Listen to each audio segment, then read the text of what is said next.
우리 함께 말씀 보도록 하겠습니다. 함께 보실 말씀 히브리서 11장 우리 13절에서 16절 말씀만 한번 보도록 하겠습니다. 히브리서 11장 13절에서 16절 우리 함께 한 목소리로 합독하도록 하겠습니다. 함께 읽습니다. 시작.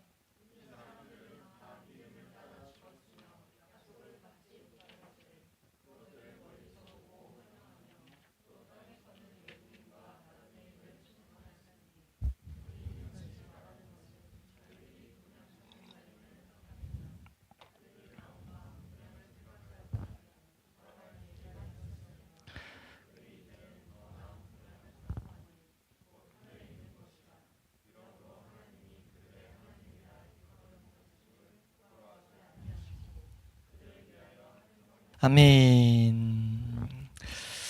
예, 우리 이 시간에는 기독교 강의 우리 76번째 시간입니다. 2권 10장 우리 7절에서 14절에 있는 구약의 족장들의 신뢰를 근거로 살펴본 구약 백성들의 소망의 목표라는 이 타이틀로 우리가 이 7절에서 14절을 좀 빠르게 한번 살펴보도록 하겠습니다. 계속해서 해나가고 있는 일이 큰 맥락에서는 엄청 큰 맥락에서는 하나님 말씀을 하나님 말씀으로 여기기 위한 방법이에요, 사실. 그러니까 우리가 시작할 때도 말했지만 이 앞에 1권에서 특히나 많이 언급했지만 칼빈의 중심은 하나님은 하나님 말씀을 통해 지금도 동일하게 역사하신다. 그리고 하나님을 쫓는 백성들은 마땅히 그렇기 때문에 하나님 말씀을 통해서 하나님을 향해 알아가야 된다.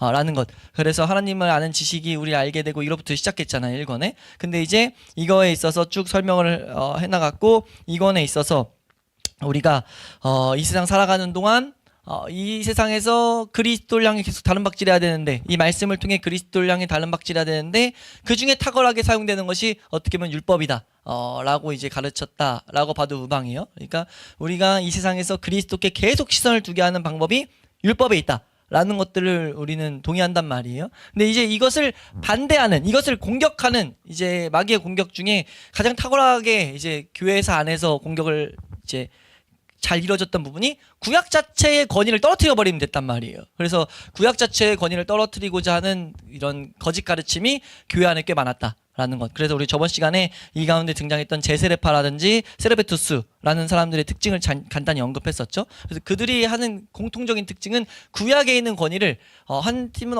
완전 낮췄고 아니면 어느 정도 낮췄고 그 정도만 다를 뿐이지 확실한 건 좀 낮췄어요. 그러면서 근데 그 표면적인 이유는 더 이제 되게 그럴싸하죠. 예수 그리스도의 복음이 너무 존귀하지 않냐. 그리스도의 복음이 너무 존귀하니까 복음이 예수님 오신 다음에 실제로 주어졌는데 당연히 그 이전에 비교해서는 지금이 훨씬 더 좋지라는 거. 그러니까 어떻게 보면 이건 바울도 비슷한 말들을 하죠. 탁월한 말이지만 그게 적용에 있어서 구약에 있는 백성들이 하나님의 복을 받는 복의 내용이 바뀐다던가 복의 정도가 달라진다는 아니란 거죠. 그러니까 그들이 예수 그리스도를 보는 데 있어서 그림자냐 실체라는 차이가 분명 있긴 하지만 그래서 우리의 신약 성도에게 우리에게 더욱더 우리는 밝혀주셨으니까 다른 박질하도록 적용을 시키는 측면에서 바울은 실제로 말하는 거고 그런 측면은 문제가 없지만 아니 적용을 해가지고 구약에 있는 성도들은 받은 은혜들이 좀 다르다? 혹은 정도가 좀 낮다? 라고 하는 거는 완전히 성경을 왜곡시킬 수 있는 그 여지가 있고 마귀에게 틈을 주는 내용이기 때문에 칼빈이 좀 이제 어떻게 보면 좀 극단적으로 표현하면 입에 거품 물고 지금 막 한마디 했더니 막 쫙 설명하는 것처럼 물론 그들도 많은 말을 했던 걸로 알고 있지만 우리가 느끼기에는 막 이렇게까지 하면서 지금 말을 해나가고 있는 거예요. 그래서 그 맥락 가운데 그래서 칼빈이 여기 7절의 시작 자체에 이렇게 말하죠. 그러나 독자들은 우리의 마음을 대변해서 제가 하고자 했던 말을 이제 잘 걸렸다 하면서 이제 하는 건데 사실 이것도 탁월한 막 하는 게 아닌 이유는 참된 성도는 이런 가르침들을 분명히 기뻐하기 때문에 그래서 칼빈이 이렇게 말합니다. 그러나 독자들은 우리가 율법과 선지자들의 글에 나타난 증언들을 인용하여서 그리스도와 사도들 결국은 지금 이 내용은 뭐라는 거예요?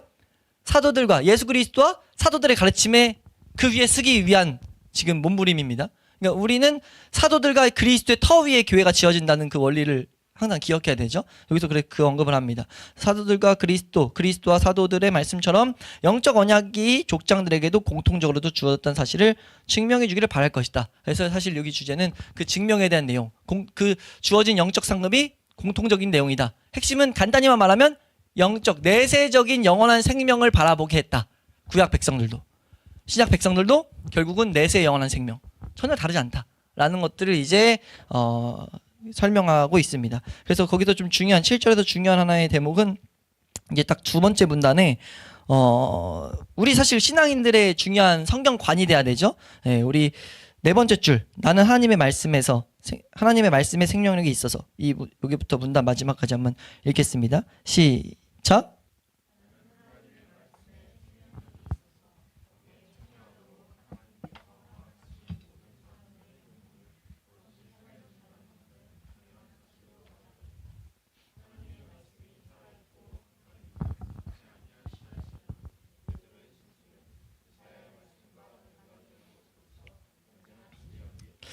네, 이 말 자체도 진리고 이 말 자체가 이제 구약에도 인용돼 있고 신약에도 인용돼 있죠. 하나님 말씀은 살아있고 항상 있는 것이다. 이걸로 이제 모든 성도들은 구원함을 얻고 그 상급을 보증받고 있죠. 그러니까 하나님의 말씀에 대한 것을 바탕으로 이제 이 말을 하기 시작하고 있습니다. 그래서 영원한 생명에 대한 소망을 갖게 하셨다는 것에 대해서 설명하기 위해서 다음 문단에 언급을 한 뒤에 여기 7절에서는 마지막만 살짝 언급하고 가면 이제 뒤로 넘어가면 되겠습니다. 마지막 아담, 아벨, 노아 이 부분부터 한번 끝까지 읽겠습니다. 시작. 아담, 아벨, 노아, 아브람 등을 비롯한 족장들은 그런 말씀의 조명으로 말미암아 하나님께 가까이 나아갈 수 있었던 것이다. 그러므로 나는 조금도 의심 없이 그들이 하나님의 영원한 나라에 들어갔다고 단언한다. 그들은 진정으로 하나님께 참여했으며 그런 일에는 영원한 생명의 축복이 없을 수가 없기 때문이다. 네, 하나님께 나아가는 거 확실한데 하나님께 나아갔다면 하나님이 주신 축복이 있는데 그 축복 영원한 생명의 축복이 없을 수가 없다. 어떻게 그렇게 상급이 다른 생각을 할 수 있냐? 말이 안 된다라고 지금 그 설명을 하고 있어요. 구약 백성들도 영원한 내세에 동참하게 된다라는 것들을 이제 말하면서 이제 여러 가지 이제 증거들을 제시하죠. 그래서 8절에서는 언약 문구에 담긴 것들을 통해 가지고 영원한 내세가 보장돼 있다라는 것을 말하고 있어요. 여기를 좀 이 문단을 이 8절의 내용을 이제 제목을 붙인 사람들에 따라서 텍스트 그러니까 번역한 사람들에 따라서 제목을 좀 다르게 붙이는데 이 누구죠? 그 문병호라는 분은 여기 8절의 제목을 여호와를 자기 하나님으로 삼는 백성의 복을 동일하게 누림. 그러니까 여호와를 자기 하나님으로 삼으면은 그 백성들은 다 동일하게 복을 누린다라고 말하는을 통해서 구약 백성들도 여호와를 나의 하나님으로 여겼고 신약도 여호와를 나의 하나님으로 여긴다. 그럼 복 당연히 똑같다. 하나님 여호와 하나님을 여기기 때문에 복을 받는 건데 다를 수가 없다. 라고 이제 하면서 왜 다르다고 말하냐 어디로 봐도 이건 동일한 복을 받는 건데 라는 것들을 함으로써 구약을 훼손시키려는 권위를 훼손시키려는 것들을 차단하고 있죠. 그래서 8절에 이제 그 내용을 하는데 여기서도 우리가 오전 에베소에서 계속 봤던 것처럼 칼빈도 정말 탁월한 교사 목사였다는 것을 보이는 게 적용을 너무 잘하고 있어요. 8절에 이제 두 번째 줄, 세 번째 줄 보면은 건전한 사고를 가진 사람은 만족할 것이고 반대하고자 하는 자는 그들의 무지가 드러날 것이다. 라는 두 가지 사람들을 정확히 분석하고 이렇게 가르치는 유익을 이렇게 좀 추구하고 있죠. 그래서 이 부분에서는 그냥 여기 딱 중간 정도 보시면 첫 번째 문단이 좀 길잖아요. 밑에서 딱 중간이에요. 여호와를 자기 하나님으로 삼는 나라. 난 5줄 읽을게요. 시작. 여호와를 자기 하나님으로 삼는 나라 곧 하나님의 기업으로 선택된 백성은 복이 있도다라고 선언하는데 여기에는 그만한 이유가 있는 것이다. 이것은 여호와께서 이 땅에 행복을 주시기 때문이 아니라 그가 자기 백성으로 택하신 자들을 사망에서 구원하시고 그의 영원한 긍휼하심으로 그들을 영원토록 보호하시기 때문인 것이다. 네, 지금 이렇게 설명함으로써 절대 기업이 구약의 기업이 하나님의 선물이 하나님의 복이 절대 다르지 않다라는 것들을 계속 지금 설명하고 있는 내용입니다.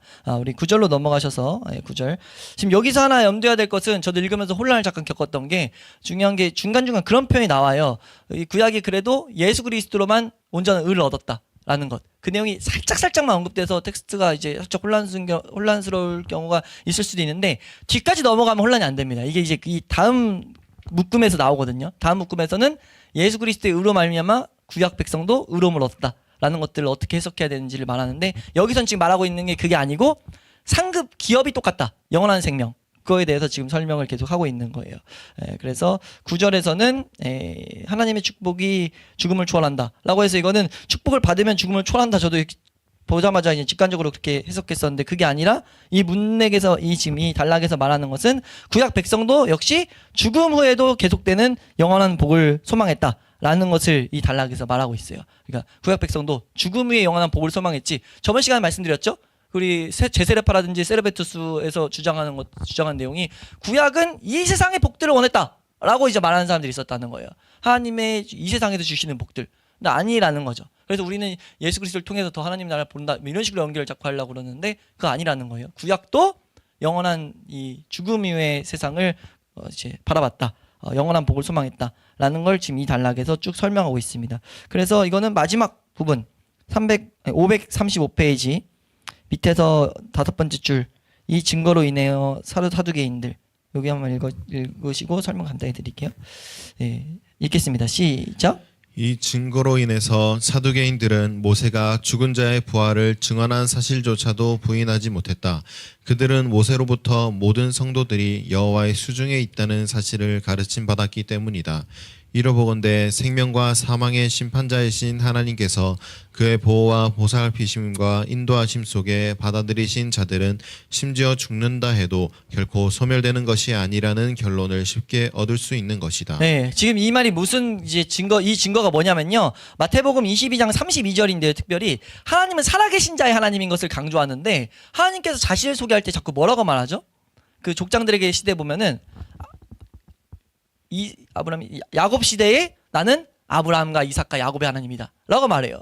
그러니까 지금 아브라함과 이삭은 죽은 다음에도 나와서 하는 말이 난 아브라함과 이삭과 야곱의 하나님이다 라고 말했단 말이에요. 그럼 뭐 죽은 사람의 내세가 없다면 영원한 생명이 구약에 동일하게 보장되어 있지 않다면 하나님이 죽은 자를 존재하지도 않는 사람들을 언급함으로써 뭔가 모순적인 하나님으로 나타난다는 거죠. 근데 하나님이 콕 집어서 자꾸 아브라함과 이삭을 계속 아브라함과 이삭과 야곱의 하나님 이걸 말했을 때는 그들이 죽음 이후에도 소멸하지 않은 상태란 것을 우리는 당연하게 쉽게 유추할 수 있다라고 지금 마지막에 말하는 거예요. 구약도 충분히 영원한 내세를 봤다라고 지금 말하는 근거에서 구약에 하나님이 자신을 증거하실 때 아브라함과 이삭을 계속 보게 하시는 것이 그들의 신앙의 유산 그리고 그들이 절대 소멸한 상태가 아니라는 것들을 당연히 표현하고 있는 것이 아닌가, 표현하고 있는 것이다라고 설명을 하고 있습니다. 그것이 하나의 중요한 그 동일한 복을 받았다는 근거라는 거죠. 우리 사실 이걸 우리가 보면서도 우리는 지금 구약이 그렇게 공격을 받는 그런 시대일지 몰라도 우린 그걸 직접적으로 피부로 안 느끼고 있기 때문에 이렇게만 다루고 가도 되지만 알아두는 게 우린 좀 분명히 유익이 있을 거라고 봅니다. 구약에 대해서 이해하는데도 또 분명히 중요한 시선이고요. 그래서 이게 빠르게 보고 있어요. 10절 말씀 보면 또 하나의 증거로 조상들이 당한 고난 이거는 이제 12절까지 이어져요. 12절까지 이어지는 내용이 10절부터 나온 내용입니다. 조상들, 그러니까 족장들과 그 구약에 있는 사람들이 당한 고난 그것만 보면 하나님은 이 세상을 위해서 일하신 분이 아닌 걸 그냥 명백히 드러난다는 거죠. 고난만 받다 죽은 사람도 있으니까.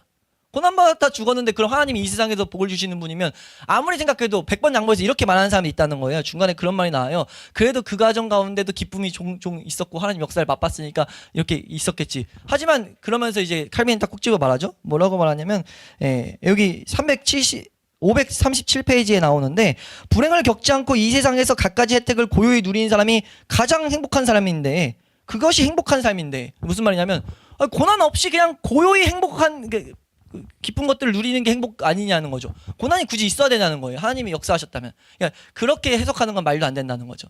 그 과정 가운데도 아브라함, 이삭, 야곱의 삶을 세밀하게 봤을 때도 그 가운데도 기쁨이 있었어. 그러니까 그 기쁨 주신 거야.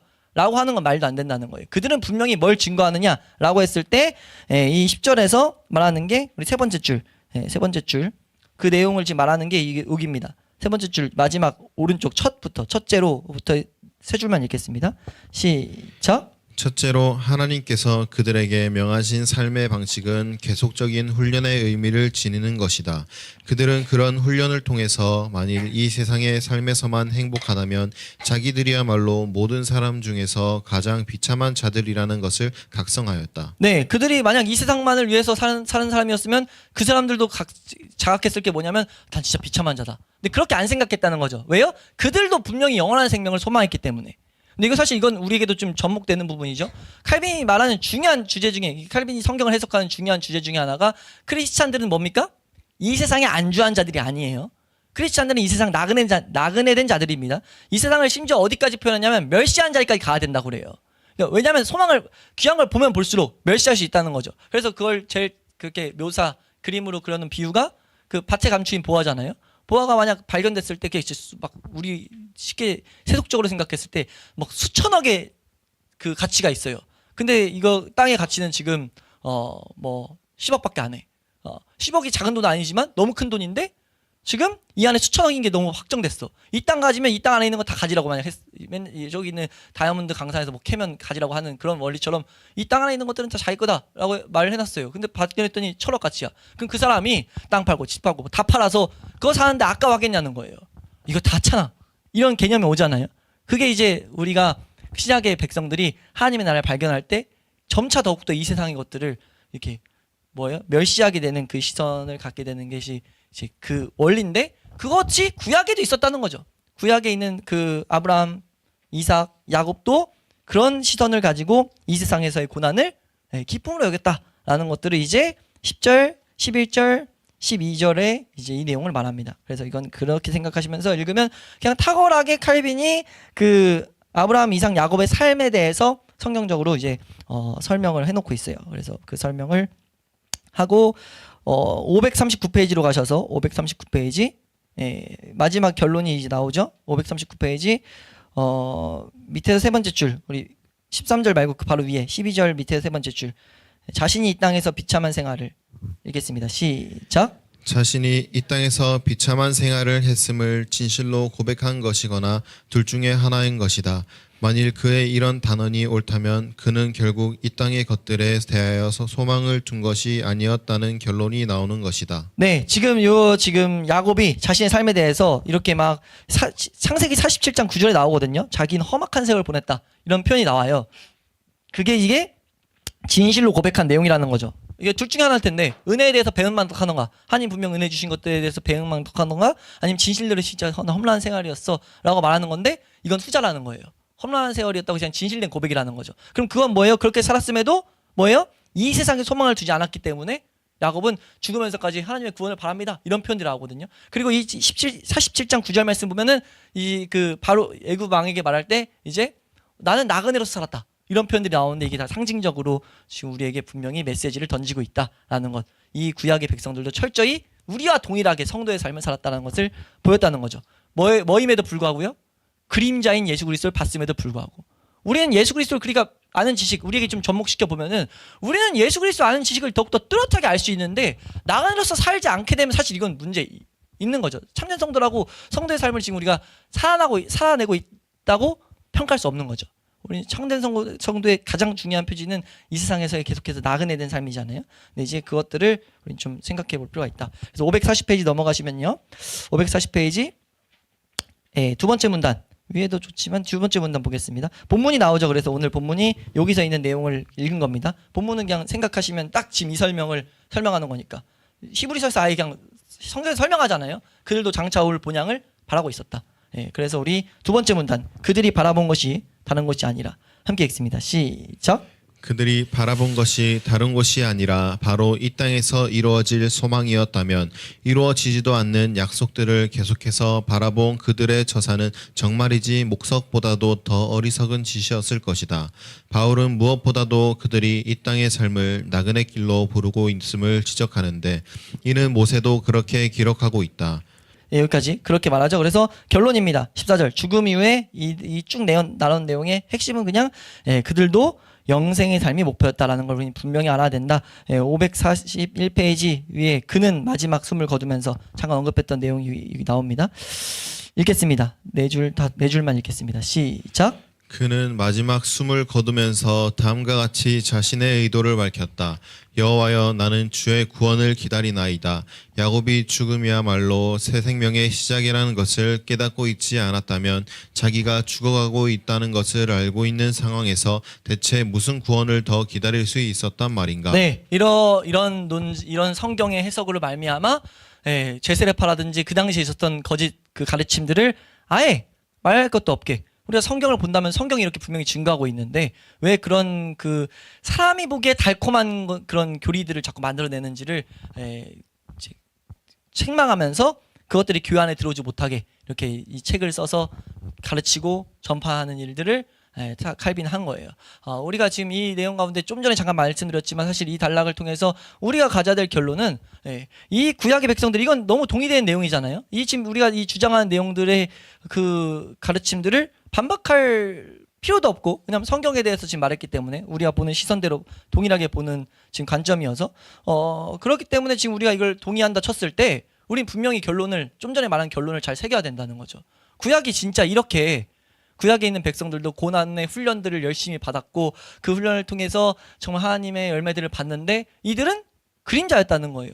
예수 그리스도를 분명히 이제 이 다음 15절에서 22절에 나오는 게 그 예수 그리스도를 통해서 이들도 구원을 받고 의롭다함에 이르게 됐는데 그 지식이 결국은 계속해서 그들을 자라가게 했는데 우리는 그 일에 있어서 얼마나 탁월한 위치에 복된 위치에 있는지를 알아야 된다는 거죠. 그래서 우리가 그 하나님의 아들 예수 그리스도를 아는 지식을 통해서 우리의 삶이 얼마나 더 복된 훈련들 그리고 얼마나 더 하늘의 나라에 소망을 두고 살아가게 하는지를 우리는 경험하고 나타내는 자들이 돼야 될 줄로 믿습니다. 그래서 우리가 올바른 표대를 잘 정해두고 그 표대를 향해서 잘 나아가는 우리 축동 회복의 교회가 될 수 있길 소망합니다.